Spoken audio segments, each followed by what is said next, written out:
ఎంతమంది పిల్లలుంటే అంతమందికి మే నెలలో తల్లికి వందన పథకం అమలు చేస్తామని సీఎం చంద్రబాబు అన్నారు. జనాభా తగ్గకుండా పిల్లలను ఎక్కువగా కనాలని, భవిష్యత్తుకు ఇది చాలా అవసరం అన్నారు. 20 లక్షల కుటుంబాలని రాష్ట్రంలో ఎంపిక చేశాం. మీ ఊర్లో 41 చేశాం. అదే సమయంలో నేను ఆలోచించిన విధానం అట్టడుగు నుండే 20%, పైనుండే 10%. ఈరోజు ఇక్కడ కూర్చున్న వాళ్ళు కొంతమంది మార్గదర్శులు ఉన్నారు. ఇప్పుడే మనోజ్ గారు అయితే అక్కడికి వచ్చినప్పుడు చూశాను. ఈరోజు వీళ్ళందరూ కూడా ఇక్కడ కూడా ఒక 5 మంది వచ్చారు. వీళ్ళకి సమాజం ఒక అవకాశం ఇచ్చింది, అందిపుచ్చుకున్నారు. ఈరోజు పారిశ్రామికవేత్తలుగా లేకుంటే మెరుగైన జీవన ప్రమాణాలతో ముందుకు పోయే పరిస్థితికి వచ్చారు. నేను ఒకప్పుడు జన్మభూమి పిలిపించాను, మీరందరూ స్పందించారు. ప్రపంచంలో ఉండే వాళ్ళందరూ వచ్చి జన్మభూమి పిలుస్తుంది రా, కదిలి రా అంటే గ్రామానికి వచ్చి ఎన్నో కార్యక్రమాలు చేశారు. స్కూల్ బిల్డింగ్లు కట్టారు, రోడ్లు వేశారు, శ్మశానాలు కట్టించారు, అనేక కార్యక్రమాలు చేశారు. ఈరోజు నేను ఇచ్చే పిలుపు, ఎవరైతే సమాజంలో ఆర్థికంగా పైకొచ్చారో, తెలివితేటలున్నాయో అలాంటి మీరు తిరిగి సమాజానికి ఇవ్వాలి. ఆ రోజు సమాజానికి ఇమ్మని కోరాను. ఇప్పుడు మీతో పుట్టిన వ్యక్తుల్ని పైకి తీసుకొచ్చే బాధ్యత మీకు అప్పచెప్తున్నానని చెప్పి కూడా నేను మీకు తెలియజేస్తున్నా. ఆర్థిక సంస్కరణలు వచ్చాయి. నేనే దీనికి కూడా ఆ రోజు భారతదేశంలో పివి నరసింహరావు గారు ఆర్థిక సంస్కరణలు తీసుకొస్తే సెకండ్ జనరేషన్ రిఫార్మ్స్కి నేనే శ్రీకారం చుట్టాను. ఈరోజు మీరు చూస్తే బ్రహ్మాండమైన రోడ్లు వచ్చాయి. ఒకప్పుడు హైదరాబాద్ విజయవాడ రోడ్డు చూసేవాళ్ళం. ఈరోజు బాగా రోడ్డు ఉందంటే దానికి కారణం పీపీపీ విధానం, అంటే పబ్లిక్ ప్రైవేట్ పార్ట్నర్షిప్. ఈరోజు బ్రహ్మాండంగా మీరు సెల్ ఫోన్లో మాట్లాడుతున్నారంటే ప్రభుత్వం పెట్టిన సెల్ ఫోన్లు కాదు, ప్రభుత్వానికి కూడా ఆదాయం వస్తుంది ఈ సెల్ ఫోన్ల వల్ల. ప్రైవేట్ వ్యక్తులు సర్వీస్ ఇస్తారు, దానివల్ల వాళ్ళకు లాభాలు వస్తున్నాయి, మీకు మెరుగైన సేవలు అందుతున్నాయి. కరెంటు విషయంలో కానీ, అనేక విషయాల్లో, కాలేజీల విషయంలో కానీ చాలామంది ముందుకొచ్చి ఎన్ని పోయారు.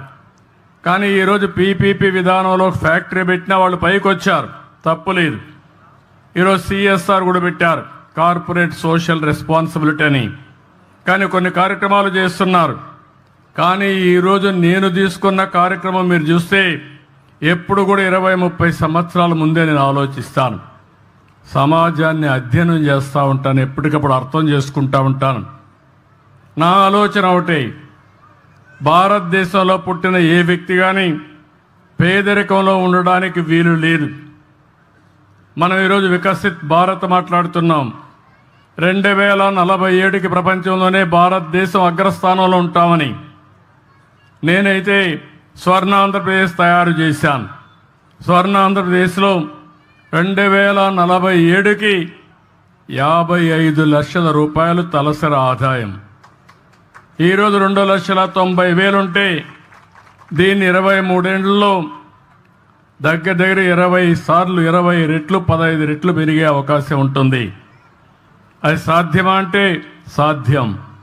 దానికి కార్యాచరణ ప్రణాళిక తయారు చేస్తున్నాం.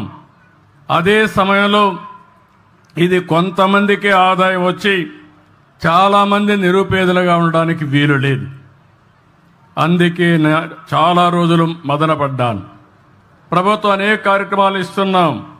మొన్నే పేదల సేవలో నెల 1వ తారీఖున పింఛన్లు ఇచ్చాను. ఈరోజు మీరు చూస్తే 4,000 రూపాయలు పింఛనిచ్చే ప్రభుత్వం భారతదేశంలో ఒక్క ఆంధ్రప్రదేశ్ ప్రభుత్వం తప్ప ఎక్కడా లేదు. ఇక్కడుండే ఎన్డీఏ ప్రభుత్వం ఇస్తున్నాం. దివ్యాంగులకు 6,000 రూపాయలు ఇస్తున్నాం. ఒకప్పుడు 500 నేనే చేశాను. మళ్ళీ ఈరోజు వస్తే తర్వాత వచ్చిన తర్వాత 3,000 చేశాను. ఈరోజు 6,000 రూపాయలు చేసే పరిస్థితికి వచ్చాం. ఎవరైనా కిడ్నీ పేషెంట్లు కానీ, లేకపోతే కొంతమంది లెప్రసీ పేషెంట్లు ఉంటే వాళ్లకు 10,000 ఇస్తున్నాం. బెడ్కి పరిమితమైనటువంటి వ్యక్తులకి, కుటుంబ సభ్యుల్ని కొంతవరకు ఆదుకోవాలని 15,000 రూపాయలు ఇస్తున్నాం. మీరు చరిత్రలో ఎప్పుడన్నా ఎవ్వరు ఈ మారిగా ఇచ్చిందే లేదు. మానవతా దృక్పథంతో పనిచేసే ప్రభుత్వం ఈ ఎన్డీఏ ప్రభుత్వం అని చెప్పి మరొక్కసారి మీ అందరికీ విజ్ఞప్తి చేస్తున్నా. అదే సమయంలో మీరు ఒకసారి ఆలోచిస్తే 33,000 కోట్ల రూపాయలు డీబీటీ ద్వారా నెలవారీగా మీకు డబ్బులు పంపిస్తున్నా. ఇవి కాకుండా అన్నా క్యాంటీన్ ఉంది, ఇది కాకుండా రేపే డిఎస్సి పెడుతున్నాం, ఇవి కాకుండా ఎస్సీలకు, ఎస్టీలకు, బీసీలకు, మైనారిటీ సోదరులకి అనేక కార్యక్రమాలని లోన్స్ ఇవ్వడం, స్వయం ఉపాధి కల్పించడం అనేక కార్యక్రమాలు చేస్తున్నాం. దీపం 2 ఇచ్చాం. రేపు మే నెలలో మళ్ళీ అందరికీ చెప్తున్నా, తల్లికి వందనం కింద ఎంతమంది పిల్లలుంటే అంతమంది పిల్లలకి ఇస్తాం. ఇప్పుడిప్పుడే జనాభా తగ్గిపోతా ఉంది.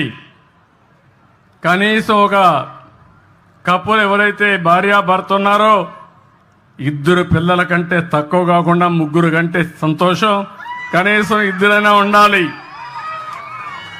లేకపోతే జనాభా తగ్గిపోతే, ముసలివాళ్ల సంఖ్య పెరిగితే, ఈరోజు అభివృద్ధి చెందిన దేశాల్లో జనాభా లేకుండా అవస్థపడే పరిస్థితికి వచ్చారు.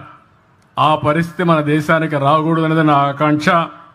దానికి కూడా మీ సెక్రటరీ ఏం ఎక్సర్సైజ్ చేశారో తెలియదు, ఈ ఊర్లో కలెక్టర్ గారు ఏం ఎక్సర్సైజ్ చేశారో తెలియదు. వీళ్ళు కూడా రీఓరియంట్ చేయాలి. వాళ్ళు కూడా అభివృద్ధి మాట్లాడుతున్నారు తప్ప భవిష్యత్తు గురించి ఆలోచించే పరిస్థితిలో లేరు. అదే సమయంలో అన్నదాత కింద రైతుకి ఇవ్వాల్సిన డబ్బులు కూడా 20